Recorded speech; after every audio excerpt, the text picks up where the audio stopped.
I've been a critical care EMT for the past 7 years in Suffolk County, New York. I've been a first responder in a number of incidents ranging from car accidents to Hurricane Sandy. If you're like most people, death might be one of your greatest fears. Some of us will see it coming. Some of us won't. There's a little-known documented medical term called impending doom. It's almost a symptom. As a medical provider, I'm trained to respond to this symptom like any other. So when a patient having a heart attack looks at me and says, "I'm going to die today," we are trained to reevaluate the patient's condition. Throughout my career, I have responded to a number of incidents where a patient had minutes left to live, and there was nothing I could do for them. With this, I was faced with a dilemma. Do I tell the dying that they are about to face death, or do I lie to them to comfort them? Early in my career, I faced this dilemma by simply lying. I was afraid. I was afraid if I told them the truth, that they would die in terror, in fear, just grasping for those last moments of life. That all changed with one incident. 5 years ago, I responded to a motorcycle accident. The rider had suffered critical injuries. As I assessed him, I realized that there was nothing that could be done for him. And like so many other cases, he looked me in the eye and asked that question, "Am I going to die?" In that moment, I decided to do something different. I decided to tell him the truth.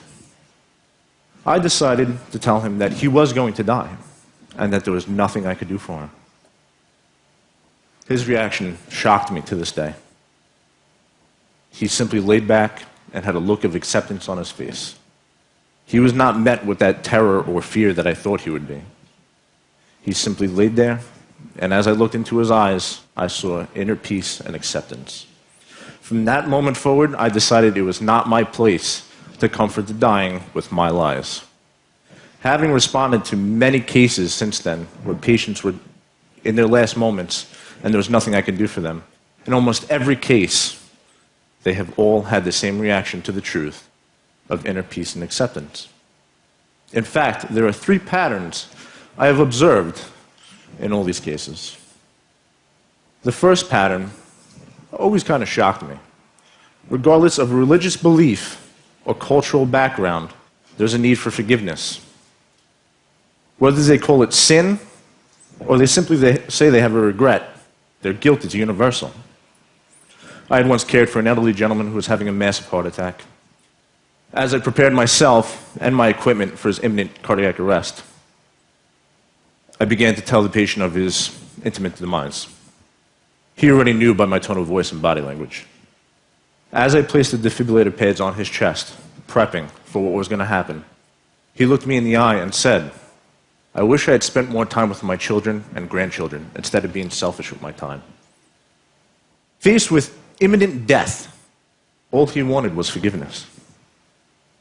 The second pattern I observed is the need for remembrance. Whether it was to be remembered in my thoughts or their loved ones, they needed to feel that they would be living on. There's a need for immortality within the hearts and thoughts of their loved ones, myself, my crew, or anyone around. Countless times, I have had a patient look me in the eyes and say, "Will you remember me?" The final pattern I observed always touched me the deepest, to the soul. The dying need to know that their life had meaning. They need to know that they did not waste their life on meaningless tasks. This came to me very, very early in my career. I had responded to a call. There was a female in her late 50s severely pinned within a vehicle. She had been T-boned at a high rate of speed. Critical condition. As the fire department worked to remove her from the car, I climbed in to begin to render care. As we talked, she had said to me, there was so much more I wanted to do with my life. She had felt she had not left her mark on this earth. As we talked further, it would turn out that she was a mother of 2 adopted children who were both on their way to medical school. Because of her, 2 children had a chance they never would have had otherwise and would go on to save lives in the medical field as medical doctors.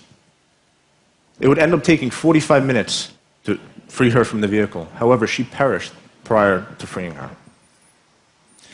I believed what you saw in the movies. You're in those last moments that is strictly terror, fear, I've come to realize, regardless of the circumstance, it's generally met with peace and acceptance.